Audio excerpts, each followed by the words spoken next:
হে তরুণ যুবকেরা, হে আমার বন্ধুরা, শুনে রেখে দিন বাবা, জেনে রেখে দেন।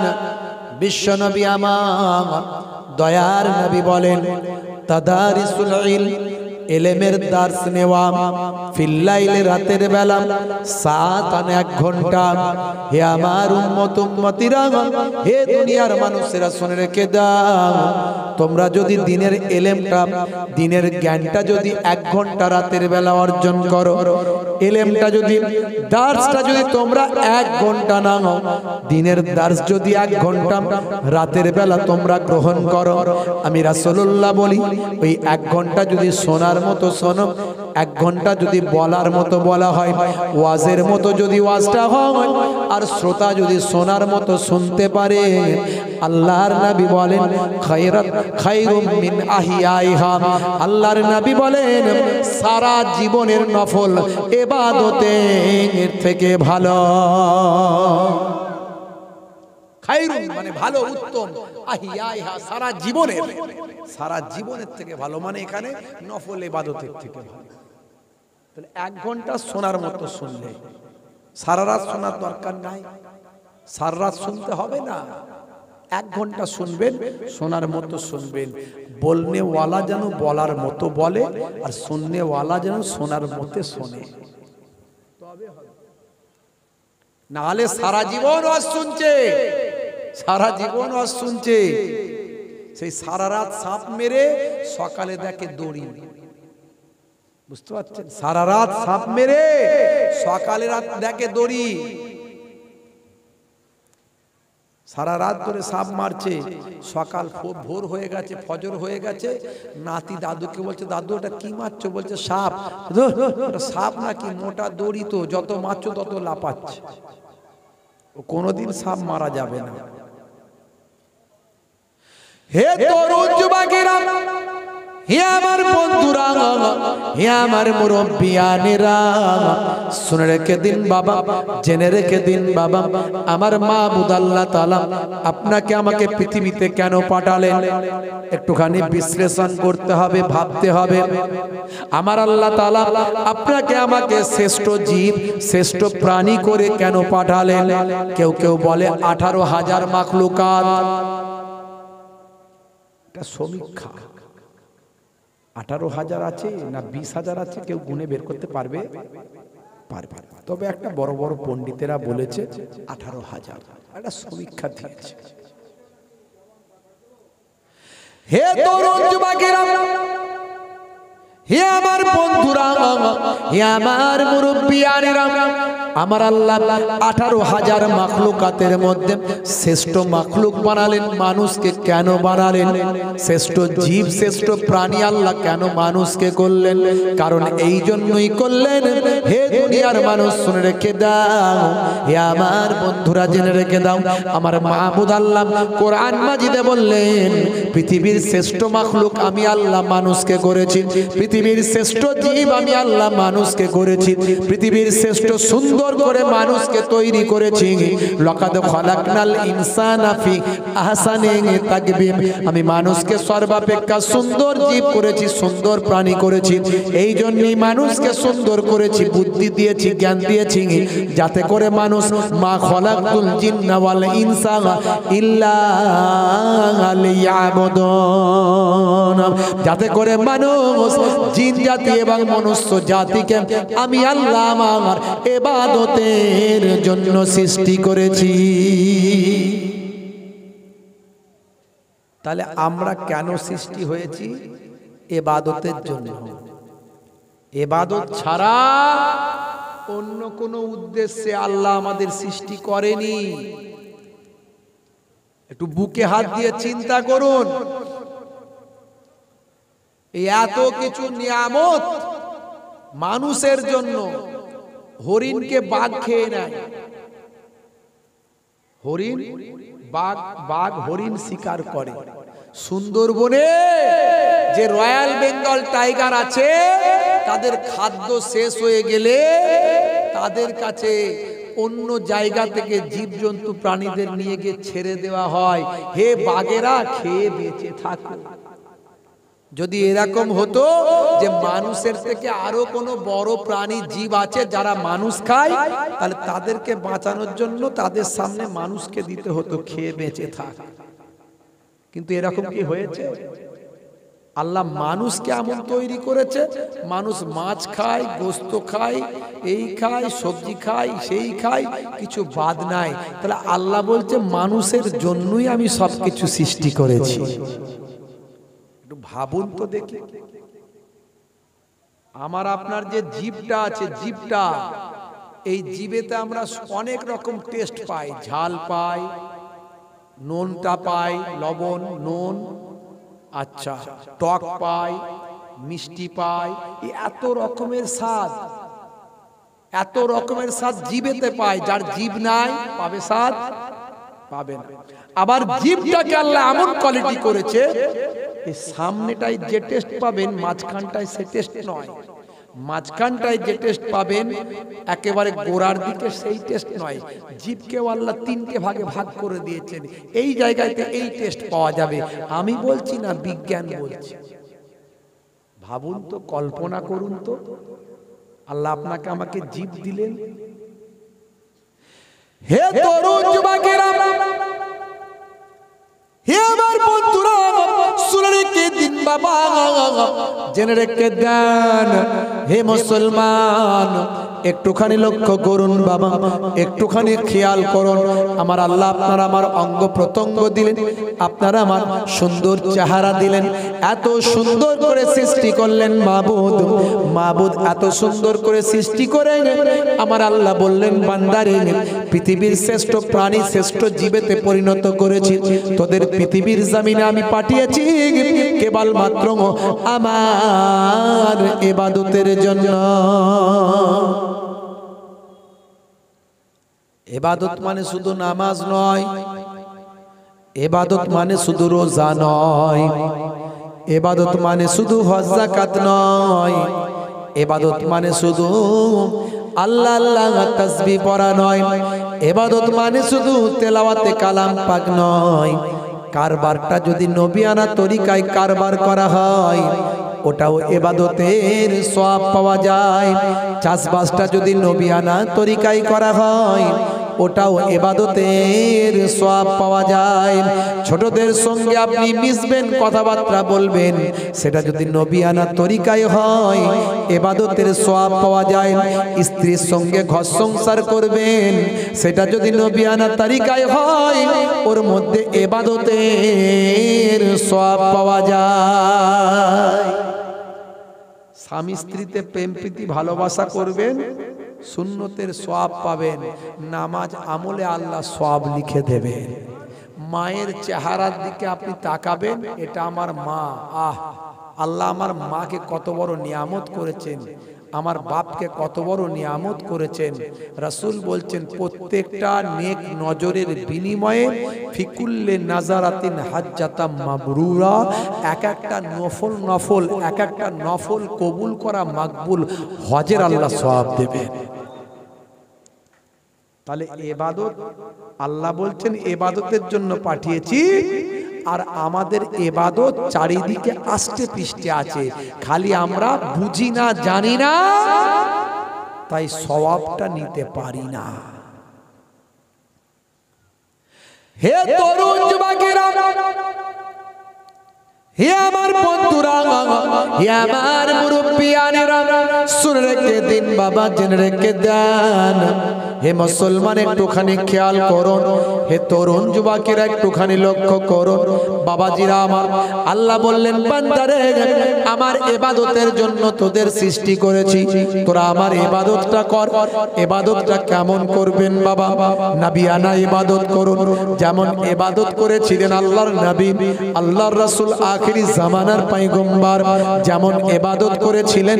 বাবাজিরা আমার, আমার হে তরুণ যুবকেরা, যেমন ইবাদতটা করেছিলেন হযরতে আবু বকর সিদ্দিক রাদিয়াল্লাহু তাআলা আনহু, যেমন ইবাদতটা করেছিলেন হযরতে ওমর ফারুক রাদিয়াল্লাহু তাআলা আনহু, যেমন ইবাদতটা করেছিলেন হযরতে হুজুর ওসমান জিন্নুরাইন, হযরতে আলী মুর্তজা কারামাল্লাহু ওয়াজহু, যেমন ইবাদতটা করেছিলেন সাহাবায়ে কেরাম, তাবিঈন, তাবে তাবিঈন, আইম্মায়ে কেরাম, মুস্তাহিদিন, মুহাদ্দিসিন, মুফাসসিরিন, যেমন ইবাদতটা করেছিলেন ওলি দিগের নেতা হযরতে গাউসুল আযম বাবা বড় পীর আব্দুল কাদের জিলানী আল বাগদাদী, যেমন ইবাদতটা করেছিলেন হিন্দুল ওলি হযরতে খাজা গরিব নওয়াজ মাইনুদ্দিন চিশতি আজমিরি সঞ্জারি রাহমাতুল্লাহ আলাইহি, যেমন ইবাদতটা করেছিলেন খাজা বাকিবুল্লাহ ওয়ালি কালান্দা সালামুল্লাহ পানিপতি, যেমন ইবাদতটা করেছিলেন হযরতে পীর জামানার মুজাদ্দিদ হযরতে পীর আবু বকর সিদ্দিক রাহমাতুল্লাহ আলাইহি দাদা হুজুর, আপনাদের দাদা হুজুর আমার পন্নানা জান হুজুর, যেমন ইবাদতটা করেছিলেন আমার পীরনগর হুজুর দাদা জান হুজুর, যেমন ইবাদতটা করেছিলেন আল্লামা বসিরহাট হুজুর, ইবাদতটা করেছিলেন আল্লাহর ওলি বান্দারা ইবাদতটা করেছিলেন। সেই ইবাদতটা করুন, তাদের দেখানো পথে ইবাদতটা করুন, তাদেরকে ভালোবেসে ইবাদতটা করুন, তারা যেভাবে ইবাদত করতে বলেছে সেভাবে করুন। যদি এই ইবাদতটা করতে পারেন, তাদের যেমন জাবানের দোয়া কবুল হয়েছে, রাসূল আঙ্গুলের ইশারা করেছেন আকাশের চাঁদ দুখানা হয়েছে। হয়েছে না হয়নি? জোরে বলেন, হয়েছে না হয়নি? নাই কিরাও জিয়াদা চাঁদ তারো अपनी रंगत पर, नहीं गिराओ ज़ियादा चाँद तारो अपनी रंगत पर, मेरा आका को देखोगे चमक ना भूल जाओगे।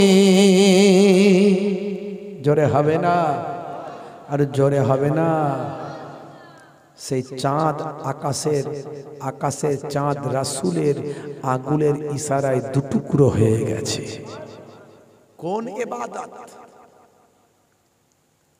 হযরতে শেরে খোদা আলী মুর্তজা কারামাল্লাহ ওয়াজহু, রাসূল পাক সাল্লাল্লাহু আলাইহি সাল্লাম শেরে খোদা আলী মুর্তজা কারামাল্লাহ ওয়াজহুর জানু মুবারকে মাথা দিয়ে বিশ্রাম করছে।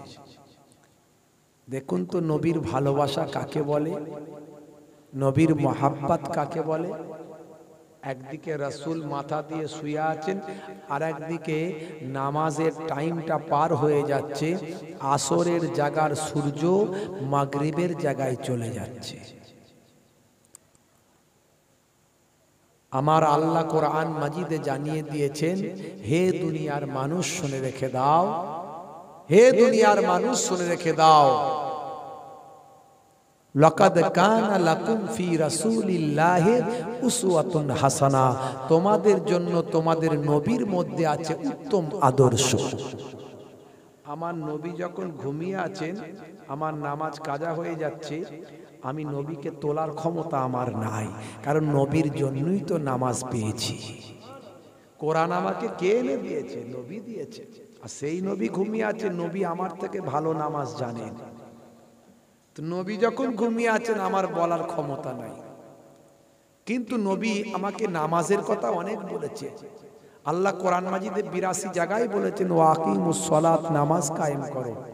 তো নামাজটা ছেড়ে যাচ্ছে, এতেও তো আমার প্রাণে ব্যথা লাগছে, কিন্তু রাসূলকে তুলতে আমি পারি না।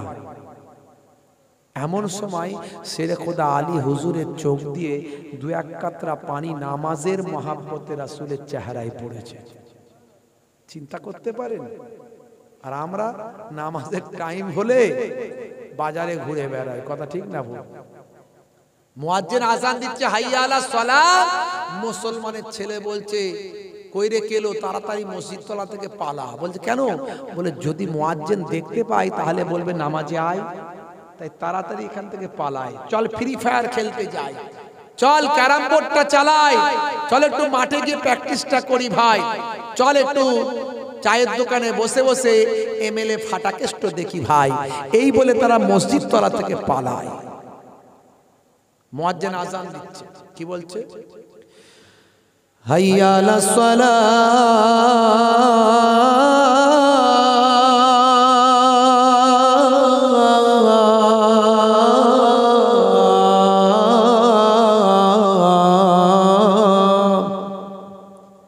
এসো নামাজের দিকে এসো। তার মানে কি? এসো নামাজের দিকে এসো। মুয়াজ্জিনকে আল্লাহ বলছেন, হে মুয়াজ্জিন বলে দাও নামাজের দিকে এলে কি হবে, বলে দাও নামাজের দিকে এলে কি হবে, বলে দাও কি হবে। মুয়াজ্জিন বলছে, কি বলছে? হাইয়া আলাল ফালাহ,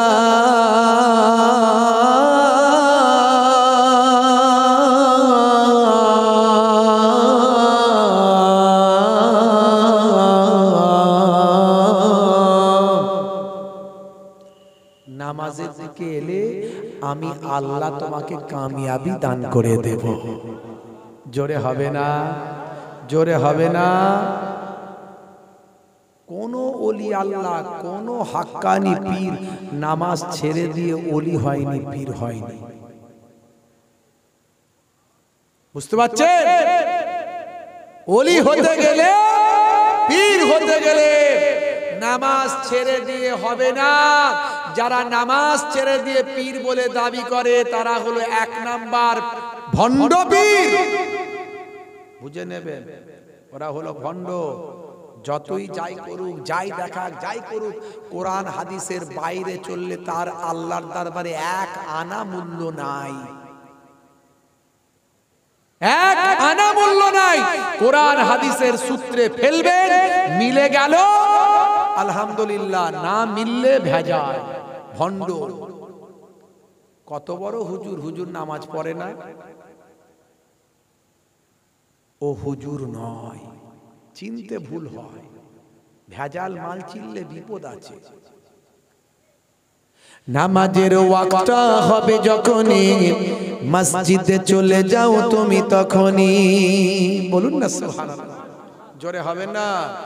নামাজের সময় হলে মসজিদে চলে যেতে হবে। কোনো বাহানা দিয়ে নামাজকে ত্যাগ করে দিলে চলবে না। হুজুর আমাদের খাটাখাটনি করা শরীর, তো অনেক খাটতে হয়, কাজ করতে হয়, সারাদিন ব্যস্ত থাকি, জোহরের নামাজ পড়বো কখন, এই জন্য আমরা নামাজ পড়তে পারি না। ওসব কথা বলে আল্লাহর কাছ থেকে মুক্তি পাওয়া যাবে না। নামাজের সময় হলেই আপনাকে নামাজে যেতে হবে। 82 জায়গায় আল্লাহ বলেছেন ওয়াকিমুস সালাত, নামাজ কায়েম করো। নামাজের ওয়াক্তটা হবে যখনই, মসজিদে চলে যাও তুমি তখনই। নামাজের ওয়াক্তটা হবে যখনই, মসজিদে চলে যাও তুমি তখনই।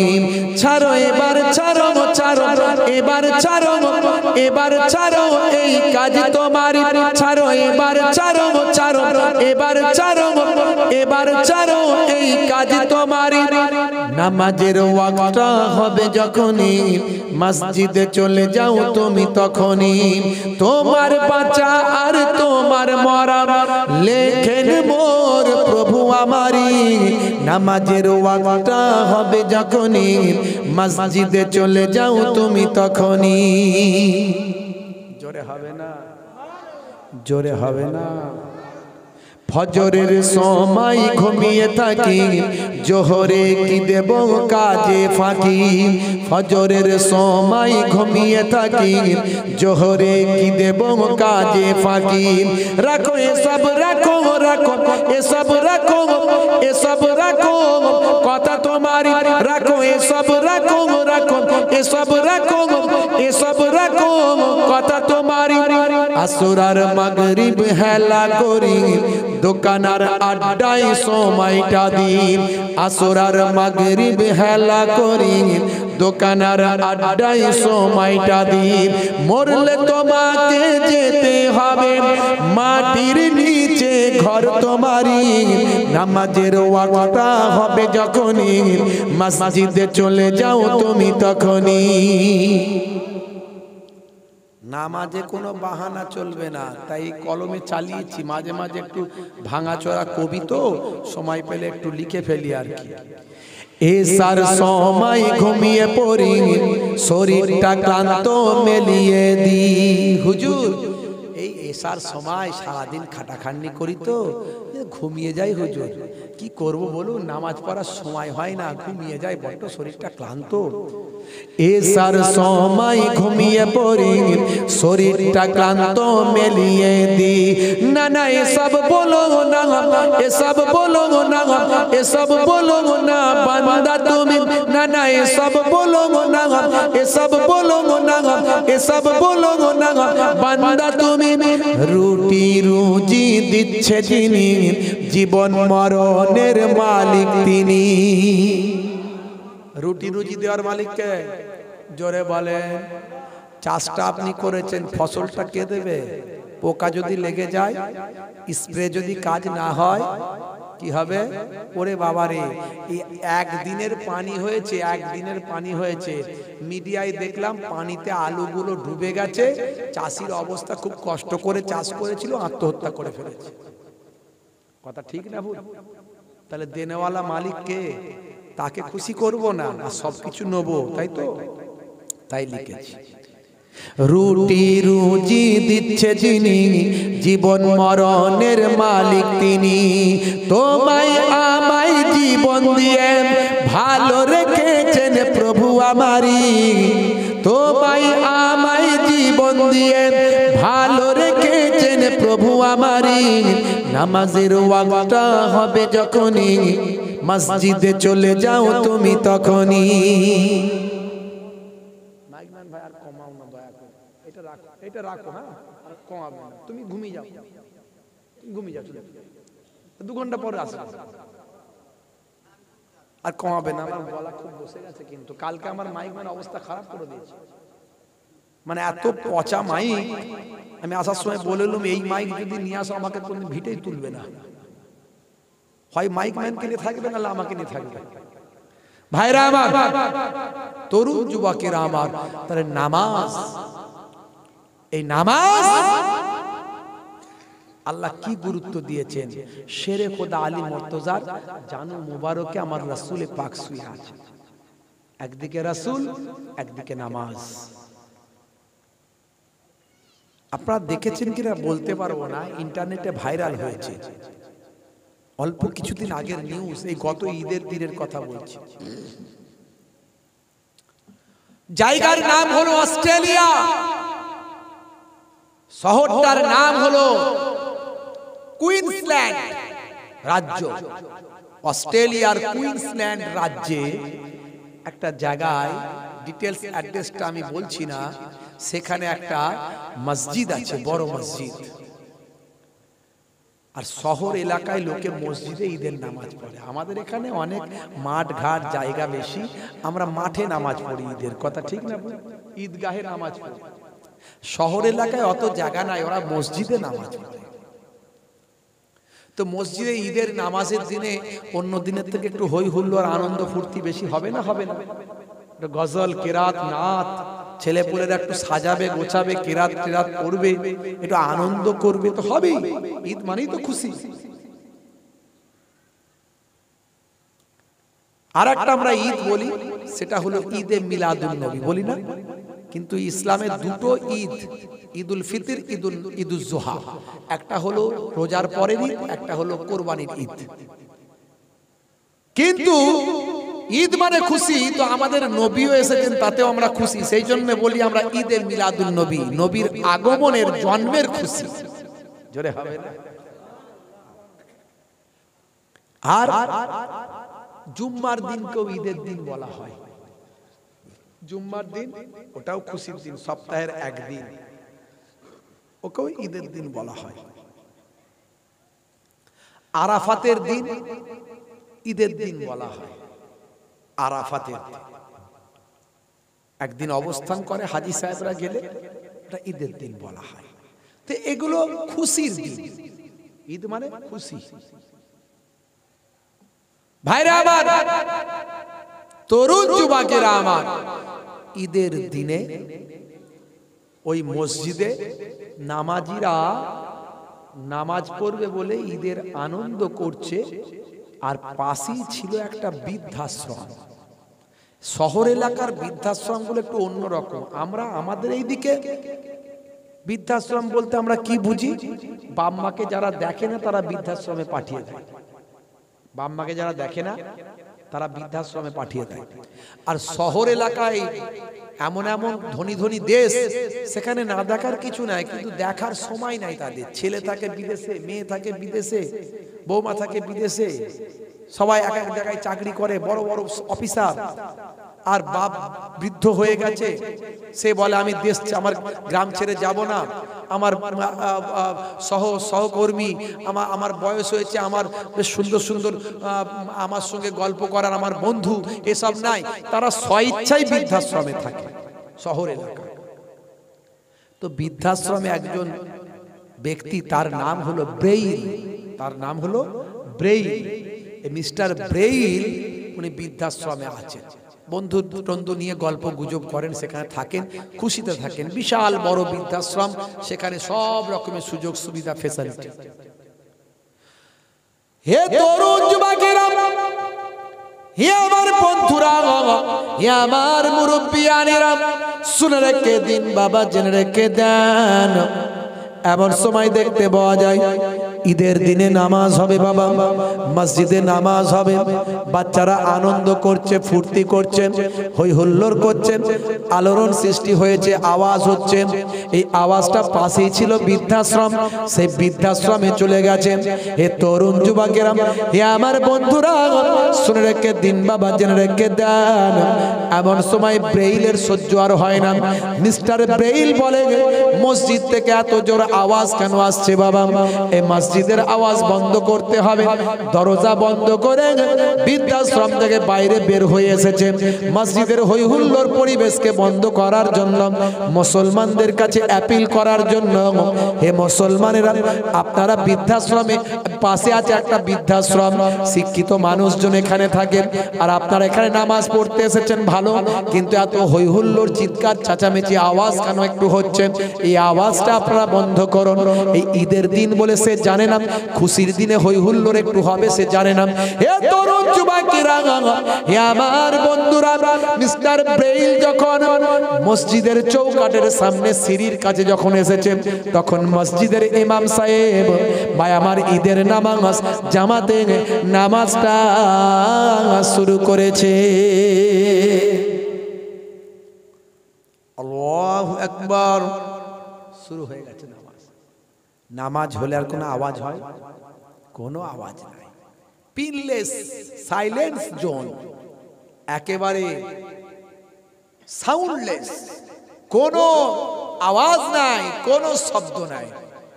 মিস্টার ব্রেইল এসে অবাক। এত হই হুল্লোড় পরিবেশ ছিল, আর এখন সেখানে যেন মনে হচ্ছে জনমানব শূন্য, একজন আওয়াজ দিচ্ছে, সবাই নামাজ পড়ছে। এ তো পরিবেশ আমি দেখিনি। দেখতে শুরু করবে। হে তরুণ যুবকেরা, মুসলমানদের ঈদের নামাজ টানা 50 মিনিট ধরে দেখলেন। 50 মিনিট ধরে ঈদের নামাজটা দেখে মিস্টার ব্রেইল আর সহ্য করতে পারলেন না। তিনি মুসলমানদের নামাজ দিকে আবির্ভূত হয়ে গেলেন, মুসলমানদের নামাজ দেখে আনন্দিত হলেন। কি সুন্দর নামাজ! একজন নামাজ পড়াচ্ছেন, বাকিরা একই সঙ্গে তার মতো অনুকরণ করছেন। একেবারে সাইলেন্স জন, কোনো আওয়াজ নাই, চিৎকার নাই। একটা সুন্দর পরিবেশ তৈরি হয়েছে, একটা সুন্দর অধ্যয়ন তারা করছেন, একটা সুন্দর অনুশীলন তারা করছেন।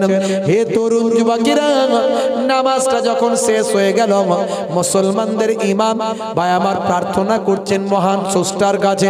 প্রার্থনা শেষ করে মুসলমানদের ইমাম তার সঙ্গে সকলে মোলাকাত করছে, মুসাফা করছে, মুআনিকা করছে, একে অপরের বুকে বুকে মিলছেন। এক ভাই আর এক ভাইয়ের সঙ্গে, এক ভাই আর এক ভাইয়ের সঙ্গে। এই যে তাদের ঈদের দিনের এই সৌহার্দ্য, ঈদের দিনের এই পরিবেশ, এই সুন্দর আনন্দ মুখর একটা পরিবেশ টানা 50 মিনিট ধরে ব্রেইল দেখলেন। ব্রেইল নিজের বিবেককে বললেন, হে বিবেক, আমি তাদের বকতে এসেছিলাম, তাদের আওয়াজ বন্ধ করতে এসেছিলাম, তাদের পরিবেশটা দেখে আমি আজকে মুগ্ধ হয়ে গেলাম। হে তরুণ যুবকেরা, টানা 50 মিনিট ধরে মসজিদের ভিতরের পরিবেশ দেখলেন, মসজিদের এপাশ ওপাশ এদিক ওদিক দেখতে লাগলেন, ইমাম সাহেবের সঙ্গে কথা বললেন, ইসলামের কথাগুলো শুনতে লাগলেন। কিছু সময় পরে মুগ্ধ হয়ে বললেন, আমি মুগ্ধ হলাম।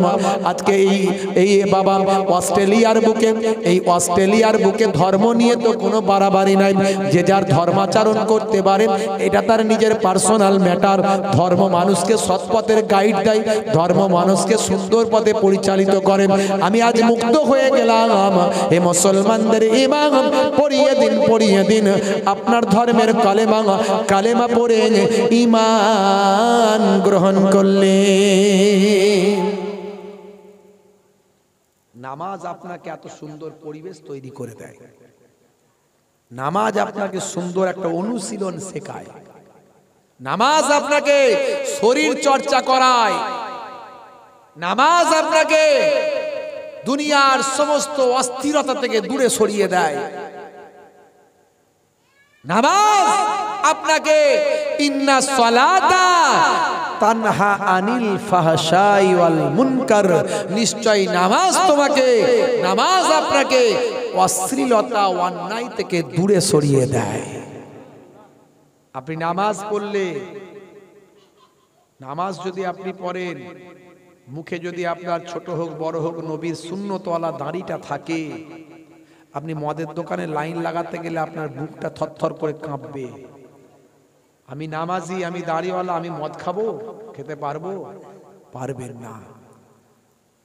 নামাজ পড়লে মুখে দাড়ি সুন্দর একটু ছোট্ট রাখলে, নবীর সুন্নতকে যদি মেনে চলেন, ভাই আমার নবীর সুন্নত মনে করে রেখেছেন, আজ ছোট আছে কাল বড় হয়ে যাবে, যদি এই নিয়তে আপনি চলে, আপনার কাছ থেকে পাপ অন্যায় দূরে সরে যাবে। এটা আমার কথা নয়, আল্লাহর কথা।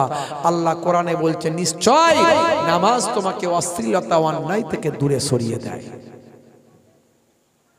আর আল্লাহ বলছেন, বান্দা তোরা আমার কাছে চাইবি তো, আমাকে ডাকবি, ডাক। কোথায় ডাকবি আমি বলে দিচ্ছি। চায়ের দোকানে ডাকলে আমি সাড়া দেব না, বাজারে ডাকলে আমি সাড়া দেব না, সেটা আমার ব্যাপার, কিন্তু আমি সাড়া দেব কোথা সেটা আমিই বলছি। আস্তাঈনু বিসসবরি ওয়াসসালাহ, বান্দা তোরা আমার কাছে সাহায্য প্রার্থনা কর ধৈর্যের মাধ্যমে, সবর, এই সবরের মাধ্যমে আর নামাজের মাধ্যমে। আমাকে ডাকবি নামাজের পার্টিতে। কোথায় ডাকবি? নামাজের পার্টিতে। নামাজের পার্টিতে তুই থাকবি আর আমি থাকবো, তুমি থাকবে আর আমি থাকবো, দুনিয়ার কোনো মানুষ থাকবে না, কেউ জানতে পারবে না। সিজদায় গিয়ে পড়ে বলে, আল্লাহ আমার শরীরটা ভালো করে দাও, আল্লাহ আমার এটা দাও, আল্লাহ আমার এটা দরকার, ওটা দরকার। হ্যাঁ, চাওয়াটা চাওয়ার মতো চাইতে হবে, কাঁদার মতো কেঁদে বলতে হবে, তোমার কান্না তোমার চাওয়া আল্লাহর আরশে পৌঁছে যাবে।